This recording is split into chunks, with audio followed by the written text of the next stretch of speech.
বন্ধুরা, আমরা সবাই জীবনে সফল হতে চাই, কিন্তু সাফল্যের পথে একটা শব্দ বারবার আমাদের থামিয়ে দেয়, সেটা হলো ব্যর্থতা। আজ আমি আপনাদের শোনাবো কয়েকজন বিখ্যাত মানুষের গল্প, যারা একসময় এমনভাবে ব্যর্থ হয়েছিলেন যে মানুষ ভাবত এদের দিয়ে কিছু হবে না, কিন্তু পরবর্তীতে তারাই পৃথিবীকে বদলে দিয়েছেন। Number 1, Thomas Edison. প্রথমেই বলি বিদ্যুতের আবিষ্কারক টমাস এডিসনের কথা। আপনি জানেন কি, তিনি লাইট বাল্ব আবিষ্কারের আগে প্রায় 1000 বার ব্যর্থ হয়েছিলেন। তাকে যখন সাংবাদিক জিজ্ঞেস করলো, আপনি এতবার ব্যর্থ হওয়ার পরও হতাশ হননি কেন, এডিসন হাসিমুখে উত্তর দিয়েছিলেন, আমি ব্যর্থ হইনি, আমি শুধু 1000টা উপায় খুঁজে পেয়েছি যেভাবে বাল্ব তৈরি করা যায় না। এটাই হলো সাফল্যের মানসিকতা। নাম্বার 2, জে.কে. রাউলিং। আপনি কি হ্যারি পটার সিরিজ পড়েছেন বা সিনেমা দেখেছেন? তার লেখিকা জে.কে. রাউলিং।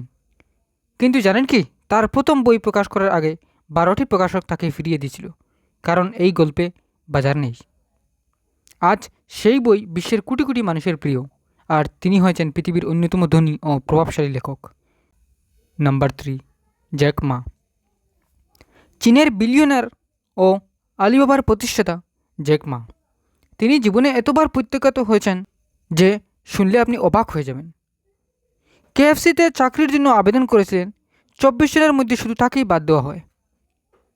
পুলিশে আবেদন করেছিলেন, তাও বাদ।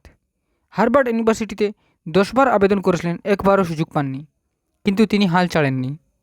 আজ আলিবাবা বিশ্বের অন্যতম বড় কোম্পানি, আর জ্যাক মা কোটি কোটি মানুষের অনুপ্রেরণা। তো বন্ধুরা, এই গল্পগুলো থেকে আমরা কী শিখলাম? ব্যর্থতা মানে শেষ নয়, ব্যর্থতা মানে হলো শেখার নতুন সুযোগ, আর যারা বারবার পড়ে গিয়ে উঠে দাঁড়ায় তারাই একদিন ইতিহাস গড়ে। তাই মনে রাখবেন, আপনি হয়তো আজ ব্যর্থ হচ্ছেন, কিন্তু কালকে হয়তো আপনি হবেন মানুষের অনুপ্রেরণা। ভিডিওটি যদি ভালো লেগে থাকে, লাইক করুন, কমেন্ট করুন, আর অবশ্যই সাবস্ক্রাইব করুন এমন মোটিভেশনাল ভিডিও পেতে। ধন্যবাদ।